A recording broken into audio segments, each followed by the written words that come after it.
translating ancient texts is a breeze for me. Silly men always think they're so smart. The moral? Be careful what you bargain for. Let me know when you have another one for me to look at. I will need a day to translate this. Check back tomorrow. Take care. Alright. The Ringmaker.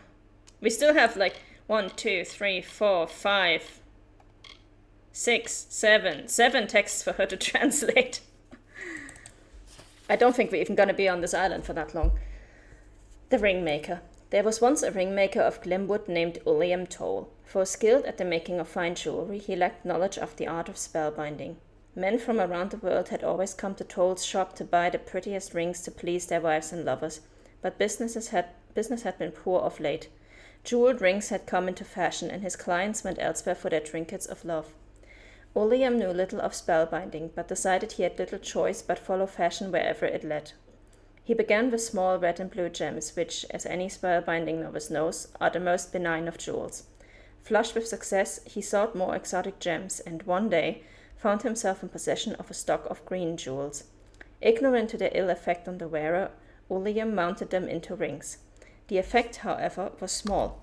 A few were sickened, fewer still seriously. When, however, he chose to add striking purple shards to his designs, the wearers were not stricken ill, they died.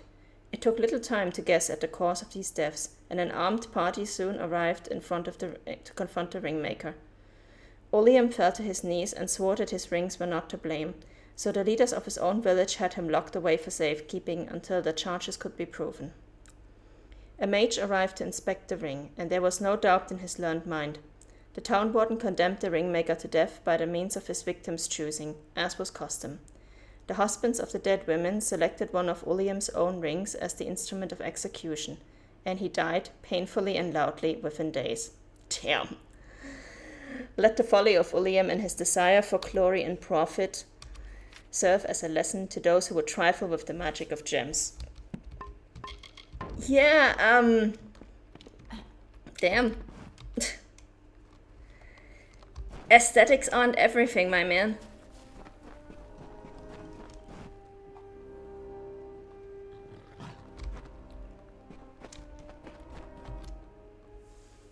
That's rough, yeah. Alright.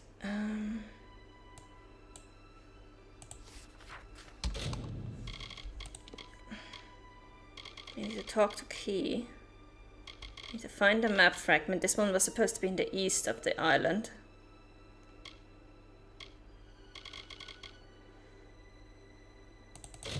I need more beach stone. Where can I find more beach stone? Up there. That's by the Siren's Cave, right?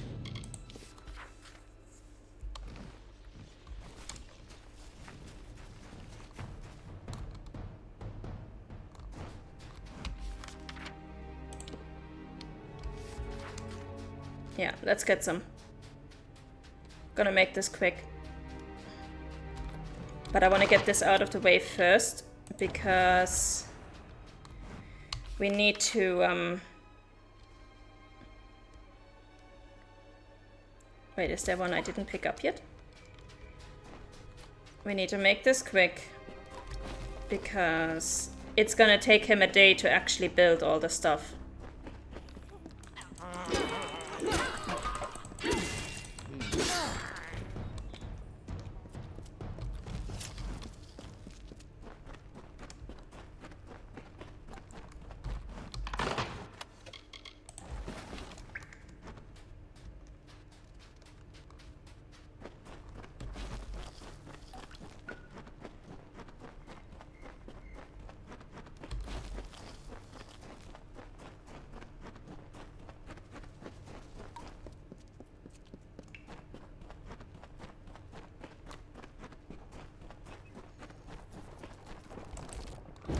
Of course, it's a golem.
all of that.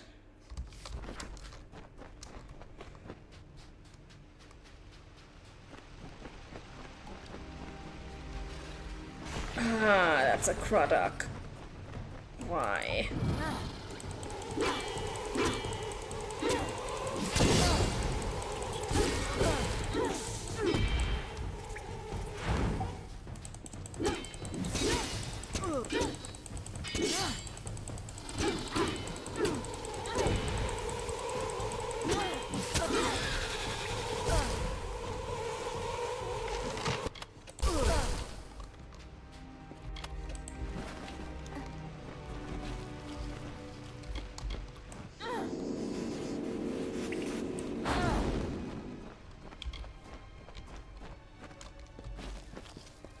Alright, let's get out of here. Let's go back, build the second floor of the keep.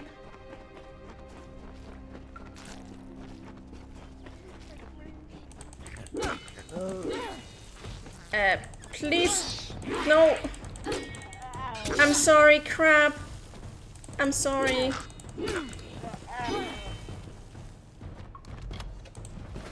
Rest in peace.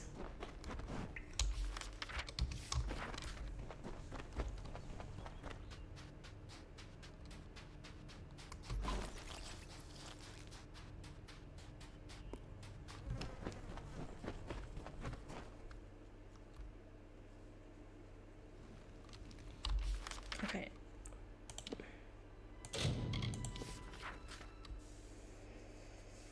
Let's go back to Greyfall Keep.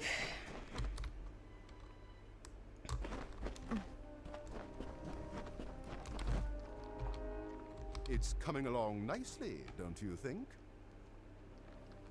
And what do we have here? I see. That should be everything. Bye.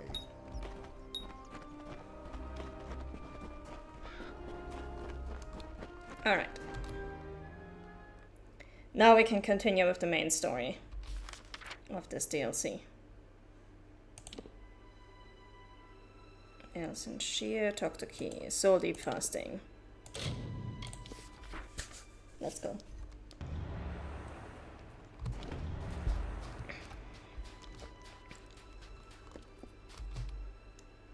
I saw you coming.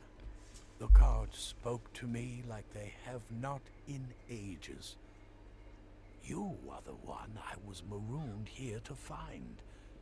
My path has been made for me. You see, there are few in this world who can truly plot its course. Many try, but all of them fail. Great figures always rise up. Sometimes the gods create them, and sometimes they create the gods. But true heroes are born. Or in your case, reborn. You are the Scion now, and you carry with you the blessing of Okada. There is no one on this earth more worthy of being called a god than you. Whoa, whoa, whoa, So whoa. I will go to prepare the way. For when you come, the world changes, and the people must be ready. Let's not get ahead of ourselves. Buccaneer, by slaying the notorious pirate king Dead Kell, you have proven yourself cunning and resourceful, the master pirate hunter of the vast and treacherous Frostbreak Sea. Ooh. 3% chance to critical hit, 5% physical resistance, and minus 10% equipment requirements. I like the sound of all of that. Before you came, I was waiting to die. Congrats on the promotion. Yeah. But I've seen what you can do. If you can change the world, perhaps I can as well. Not in the same way, of course, but well, enough to make a difference. Your destiny is yours.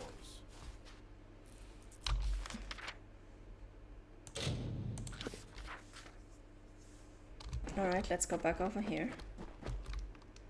Our scout is back and our translation is done. To see, I salvaged what I could from the ship. I'm ready to go out again whenever you want. There's only one more ship left, There's right? a few wrecks off the coast. I could go investigate and bring back any loot if you'd like. Let me know if any of these are worth salvaging. I hope this isn't one of those ships full of books. I'll see you tomorrow. Be wary. What's wrong with ships full of books? Ooh. 211, 138. Okay, that's actually the trade-off here.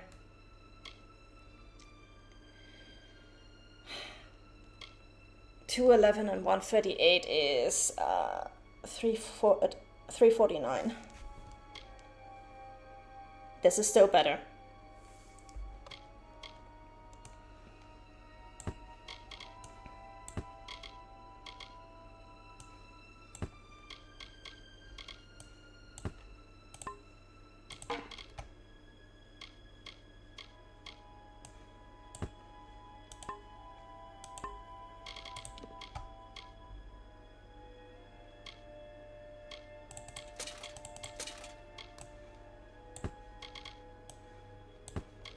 Get rid of these. These.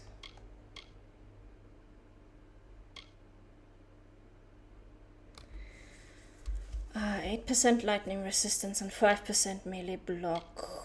I don't care either way. I prefer the look of this one though, and it's only 1 point.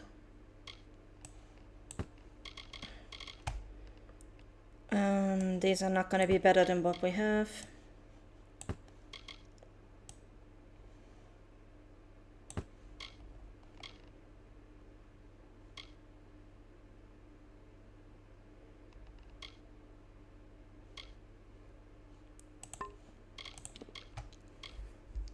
This is not going to be needed. Nope.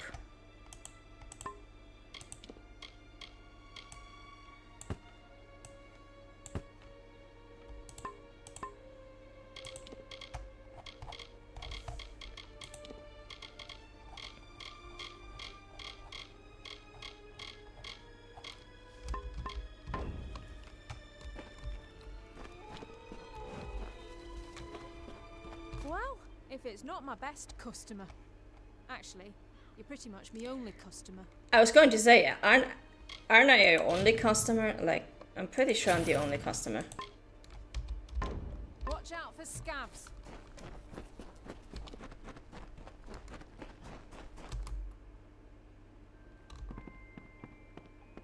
Oh, hi. See? It didn't take me that long to translate this text. I never realized that Prince Kaleva was so brash, though. Well, enjoy. Let me know if you find anything else. This will give me something to do tonight.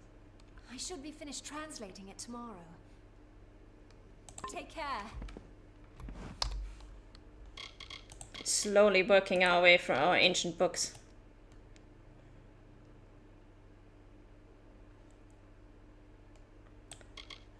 The voyage of the Barofakir. Dwergen ship Barofakir and its captain Kaleva. The Barofakir was one of the 2 royal ships of the Dwerga fleet, captained by Prince Kaleva Mad. Its counterpart was the Nagelfar, captained by Kaleva's father, King Mad. While the king's ship was blessed with the ability to safely navigate any seas, the prince's ship was imbued with great speed. They sailed together at the head of the fleet, searching for a new home for the Dwerga in the lands called Grundholm. One day, the fleet came across an island that looked to be suitable for settlement. The Nagelfar, closer to shore, skirted the coast to determine the best place to land. The Barofakir, meanwhile, proceeded to scout the surrounding waters. In the sea east of the island, Kaleva and his crew encountered a violent tempest. Beyond the tempest, the prince glimpsed what appeared to be an island. Undeterred by the storm, the reckless prince sailed onwards, believing the Barofakir's speed would protect him. As soon as the ship entered the periphery of the tempest, it was pulled fully into the swirling storm. The Dwergen crew of the Barofakir was swept into the deadly waters by mighty waves, and the ship was dashed against the jagged reef surrounding the hidden island. For he held on with all his strength, Kaleva was washed overboard as the Barofakir splintered beneath his feet. Knocked unconscious and nearly drowned, the prince would not awaken for several days. Prince Khalifa awoke famished and thirsty on the hidden island's sandy beach. Beyond the shore lay the roiling tempest, which churned endlessly and obscured the seas beyond it. The remains of the Badr Fakir, impaled upon the reefs and shoals within the storm, were slowly slipping beneath the water. Though he combed the sands for survivors, Khalifa only found the broken bodies of his crew. No one else had survived. After foraging for food, he consigned his dead crewmen to the depths and built himself a small shelter. By the end of the first week, Prince Khalifa realized that he was not alone on the island. Well, we shall maybe potentially find out what the rest of his story is if she ever finishes the translation of those others. Damn, a cliffhanger, yeah.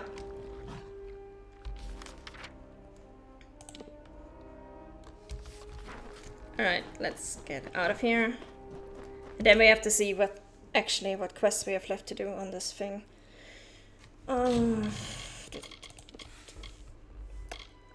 Left translations, the scouting missions, wait for construction, return to Cillian. We already did all of that.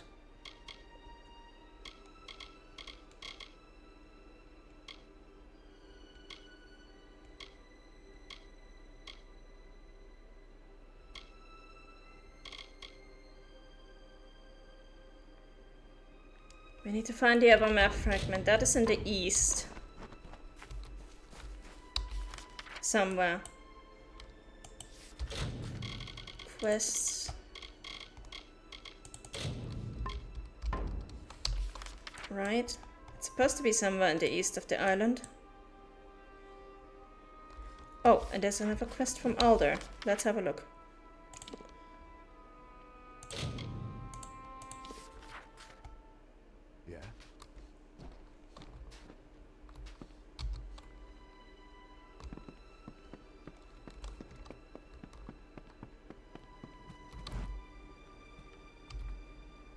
You've come at last.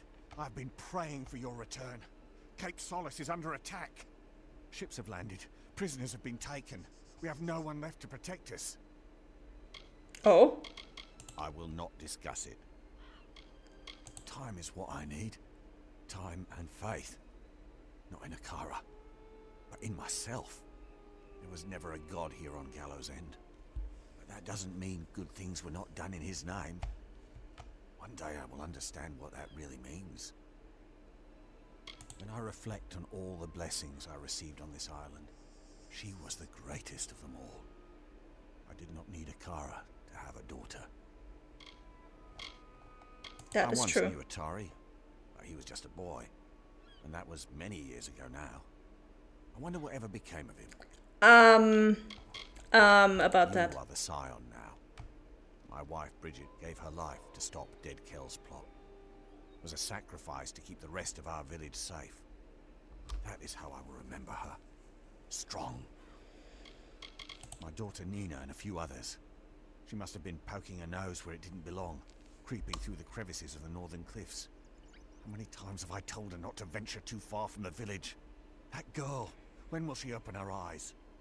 Well, we kind of encouraged her. I want the power beneath this island. Akara's magic, which many over the centuries have coveted and sought to possess. Understand, Gallows End has long been a prize for the corrupt and the curious. The Arathi, the Alfar, the Tverga, and even Dead Kell. Invaders come brandishing their weapons, but always they are swept back out to sea.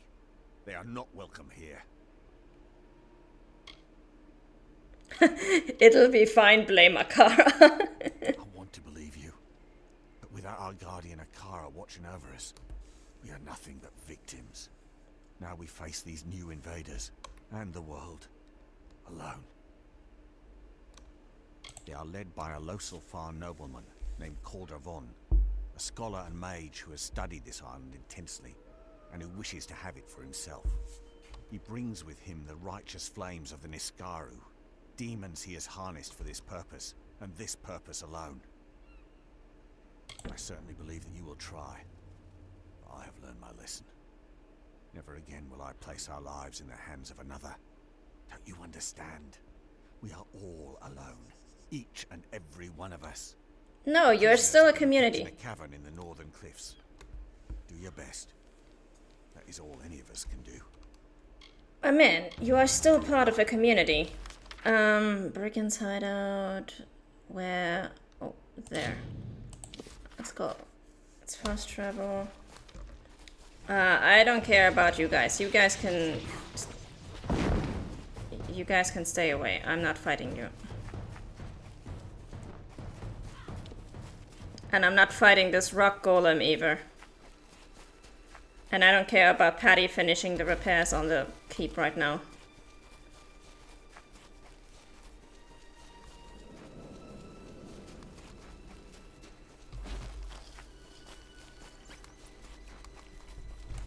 Okay, fine.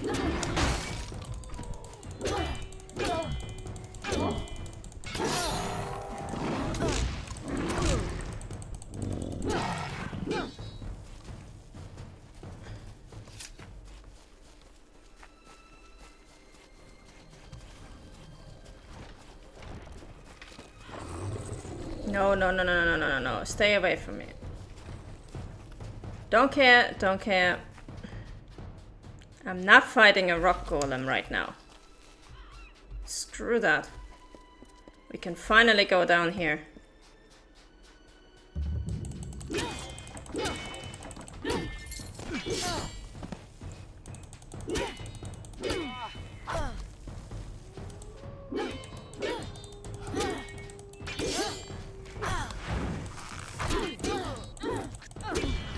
Crap, please stay away. I do not want to hurt you. Thank you. Any bottles over here in the sand? Yeah, there is one. Hi. Briar, I have waited for you here since the day you sent me to find you. While I cannot fathom if you were ever real, a figment of my desperate mind, or some godly force, I thank you for showing me the path, difficult as it has been. The years have grown upon me, but I am content, and I have found peace here on this island I once thought my prison. Soon I shall make my final ascent to the mountain peak and watch the sunset one last time. Would that I find you there. I would find true solace. Avery. Oh. Oh. Loot. Take that.